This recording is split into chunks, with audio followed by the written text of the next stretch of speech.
Hi everyone, this is just an introduction video to Premiere Pro.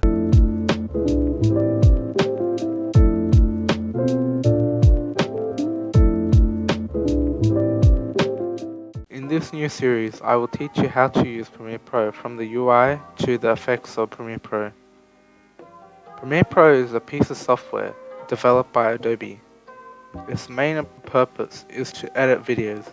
It's like Adobe After Effects, which is a program mainly focusing on the effects of a video.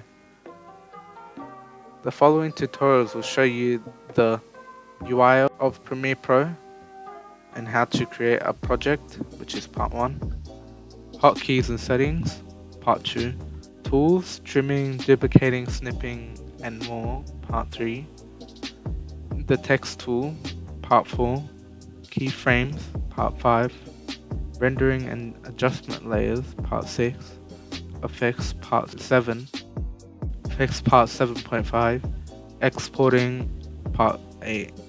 If you want to follow along with everything I do, be sure to check the links in the following tutorials in case I don't mention it in the video.